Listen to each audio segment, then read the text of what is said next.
नमस्कार, ज्योतिष मार्ग में आपका स्वागत है। आज हम बात करेंगे एक ऐसे योग की या कहें तो एक ऐसे दोष की कुंडली में जो बहुत ज़्यादा प्रचलित है ज्योतिष जगत में और जिसकी वजह से बहुत लोग परेशान भी रहते हैं और बहुत से लोग इससे धन लाभ भी करते हैं, यानी कि जो लोग इसको एक कर्मकांड के रूप में दिखाते हैं कि ये बहुत भयंकर है, बहुत इससे दिक्कत हो जाएगी वगैरह वगैरह, ये चीज़ें रहती हैं। तो ये क्या चीज़ है? कालसर्प दोष आपने सुना होगा और कालसर्प योग, दोनों ही बातें एक ही मानी जाएंगी यहाँ पर, लेकिन अगर वो शुभत्व में है, थोड़े शुभ परिणाम दे रहा है तो उसको योग बोल दें, और वो नेगेटिव है, अच्छे परिणाम नहीं दे रहा आपको, तो वो दोष बोल सकते हैं उसको। तो कालसर्प दोष का जन्म कैसे हुआ ज्योतिष में? आप मान के चलिए, जो प्राचीनतम ग्रंथ हैं ज्योतिष के, पौराणिक बुक्स हैं, जितने भी ऋषि मुनि हैं, कहीं भी कालसर्प दोष का जिक्र नहीं आता है। आधुनिक ज्योतिष में अगर हम बात करें, यानी कि आज से ज़्यादा 40-50 साल पहले की बात करें, तो कालसर्प दोष का जन्म माना जाता है। कहीं लिखा हुआ देखा गया है, हमने देखा है कि 1978 में कालसर्प दोष को महाराष्ट्र के किसी ज्योतिषी ने जन्म दिया, और ऐसा नहीं है कि उन्होंने अपने आप अपनी मर्जी से ऐसा दे दिया, एक शोध के आधार पर उन्होंने दिया। और आज भी अगर हम उनके जो तर्क थे उसके आधार पर बात करें तो काफ़ी हद तक सही निकलती हैं बातें। तो कुल मिला के यहाँ बात यह है कि कालसर्प दोष से ज़्यादा भयभीत होने की ज़रूरत नहीं, क्योंकि जिस सिनेरियो के साथ ये बनता है, जो समीकरण इसमें लगते हैं, वो पहले से लगते आ रहे हैं, वो तो सच है, लेकिन उसको एक नाम दे दिया, सिर्फ इतनी सी बात है। तो यहाँ बात कर लेते हैं इसके सामान्य प्रभाव क्या क्या होते हैं और कैसे होता है। ये कैसे होता है? देखिए, सिंपल सी बात है, राहु और केतु के मध्य यदि सारे ग्रह आ जाते हैं आपके, तो कालसर्प दोष या कालसर्प योग माना जाता है। आप उदाहरण के तौर पर समझिए कि यदि आपके प्रथम भाव पे मान लें कि राहु है, और प्रथम से काउंट करते हुए सेवंथ भाव, सप्तम भाव तक आए, वहाँ पर केतु है, क्योंकि जहाँ राहु होगा उससे सातवें भाव में केतु होगा, ये तो निश्चित है कुंडली में। तो प्रथम भाव से सप्तम भाव तक राहु से केतु के मध्य सभी ग्रह आ जाते हैं, तो कालसर्प दोष माना जाता है।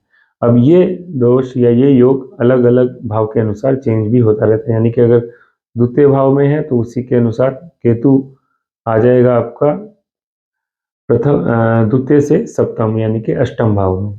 इसी प्रकार से, यानी कि द्वितीय से अष्टम भाव के मध्य सभी ग्रह होंगे तो कालसर्प योग होता है। तो इसके सामान्य प्रभाव क्या रहते हैं? और क्योंकि कालसर्प दोष कुंडली के 12 भावों के अनुसार 12-12 नाम दिए गए हैं, तो उनको विस्तार पूर्वक हम आगे समझ सकते हैं। आज उनके हम सिर्फ नाम जानेंगे परिचय के रूप में, ताकि हमें थोड़ा सा पता लग जाए कि अलग अलग भाव में किस किस नाम से कालसर्प दोष को देखा जाता है और सामान्य प्रभाव क्या होते हैं, ये बात कर सकते हैं। तो सामान्य प्रभाव पहले देख लेते हैं।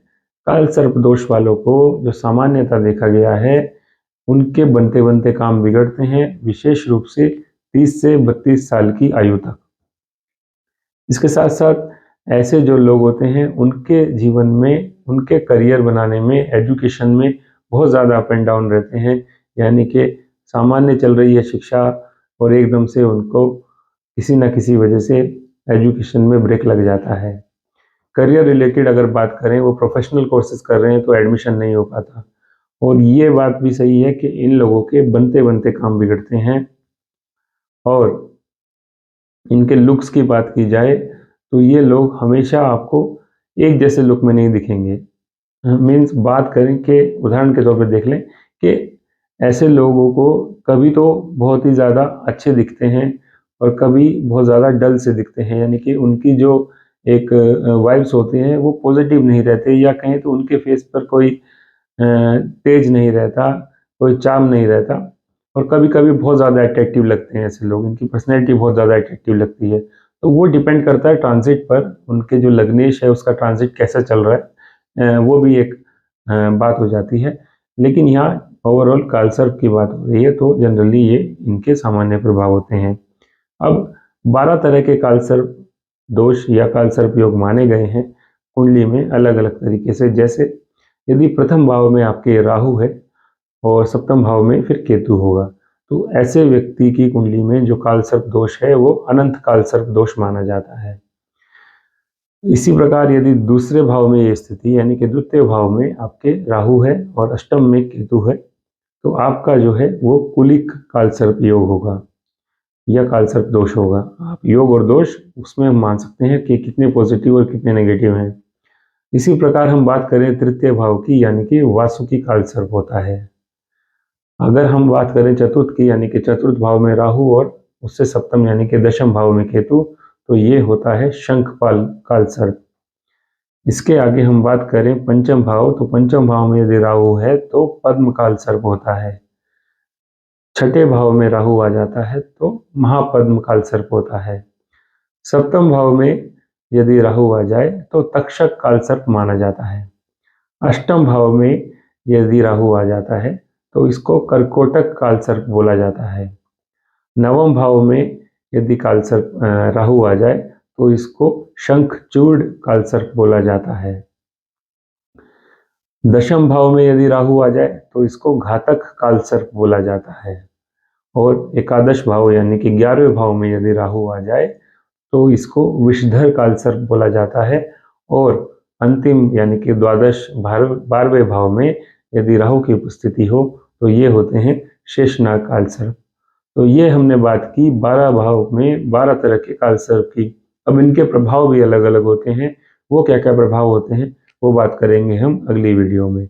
कुल मिला के यहाँ पर हमें ये जानना है आज हमने ये निष्कर्ष निकाला है कि काल सर्प एक दोष या योग को नाम दे दिया गया, ये पहले से चलता आ रहा है, लेकिन इसको नाम इतना भयंकर दे दिया कि आम लोग या जो लोग ज़्यादा नहीं जानते, जिन्होंने तार्किक रूप से या जिन्होंने शोध नहीं किया, जिन्होंने ज़्यादा नहीं समझा इसको, वो लोग भयभीत हो जाते हैं। तो इससे भयभीत नहीं होना है। हाँ, आपके जीवन में संघर्ष रहता है, लेकिन संघर्ष है तो इसको इस तरह से नहीं देखना है कि आपके जीवन पर इसका बहुत ज़्यादा गलत प्रभाव पड़ेगा। तो ये चीज़ें आपको ध्यान रखनी है। और उपाय के तौर पर इसमें हम बता देते हैं, इन 12 भाव में आपके कहीं भी राहु और केतु यानी कि काल सर्प बन रहा है तो आपको एक उपाय आपको करना चाहिए। क्या उपाय है? देखिए, राहु काल प्रतिदिन आता है, अलग अलग टाइम आता है, वो पंचांग से आप देख सकते हैं कि आज किस दिन राहु काल है। तो आपको लगातार 43 दिन तक अगर आप कर सकें 43 दिन, तो 43 दिन तक राहु काल में राहु और केतु के बीज मंत्र का जाप करना है। साथ में जब पहले दिन आप ये स्टार्ट करें तो छोटे से आप चांदी के नाग नागिन के जोड़े को बनाकर उसको जल में प्रवाहित कर दें। और राहु काल में इन मंत्र को जाप करना है। जो राहु और केतु के बीज मंत्र हैं वो बीज मंत्र आपको इंटरनेट और गूगल से भी मिल जाएंगे, हम भी बता देते हैं। वो मंत्र है, राहु का मंत्र है ओम भ्राम भ्रीम भ्रोम सह राहवे नमः। और केतु का मंत्र है ओम श्राम श्रीम श्रोम सह केतुवे नमः। इन मंत्रों का आपको 108 बार जाप करना है, यानी 108 बार राहु के, 108 बार केतु के। ये मंत्र आप गंगा जी के किनारे बैठ के, यानी कि गंगा जी तो मैं हरिद्वार में हूँ इसलिए बोल रहा हूँ, किसी भी नदी के किनारे बैठ के जहाँ आप चांदी का जो नाग नागिन का जोड़ा होता है वो प्रवाहित करेंगे, वहाँ बैठ के करें, या फिर अपने घर की छत पर बैठ के करें, मंदिर में बैठ के भी कर सकते हैं शाम के समय। तो आपको इससे काफ़ी ज़्यादा लाभ होगा। अगर आपके जो मैंने सामान्य प्रभाव बताए राहु और केतु के, इनका आपको परिणाम देखने को मिल रहा है या ये प्रभाव आपके जीवन में पड़ रहे हैं, तो आपको ये उपाय अवश्य करने चाहिए। आप लोगों ने हमें सुना, आपका धन्यवाद।